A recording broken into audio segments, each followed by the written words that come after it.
isha bini'aadanka waa cajiib ah adigoo caafimaad qaba ay qof xanuunsan ka dhigtaa hadii ay doontana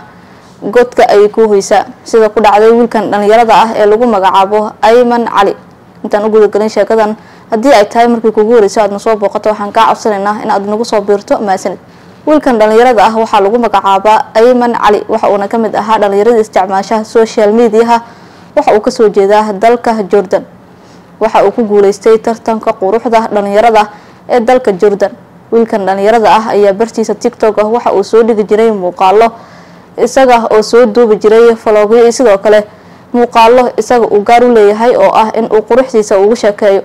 wiilkan dhalinyarada ah waa aabe haysta hal cunug waxaana markii dambe uu la xanuunsaday xanuunka kansarka wiilkan dhalinyarada ah waxa uu ku guuleystay tartanka quruxda dhalinyarada ee dalka Jordan waxaana loo doortay ninka ugu quruxda badan ee dalkaasi Jordan intaasi kadib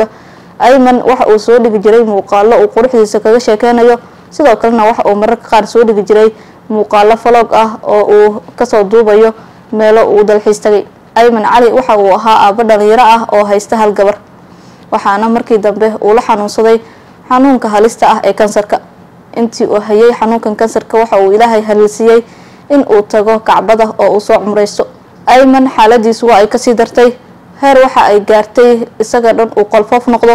lugihii uu ka bararo caloosha uu ka bararo sidoo kalena inta sare ee caloosha ka sareysana uu ka noqdo qaab qolfoof week Ayman saacado ka hor ayaa la soo wariyay geeridiisa waxaana ay gilgashay geeridiisa iyo xanuunkiisaba guud ahaan dalka Jordan isagoo loo qabtay kulan duceedyo loogu duceynayo wiilkan dhalinyarada ah intii uu xanuunsanaa in uu Ilaahay caafiyo hada saacado ayaa ka soo wareegatay markii geeridiisa laga soo sheegay barta social media ee TikTok hadaba wiilkan dhalinyarada ah xanuunkaasi halista badan ee kansarka waxa uu horseeday beeleeyihiin culimada ishaasi ku dhacday inkastoo wax kasta ay qadar yihiin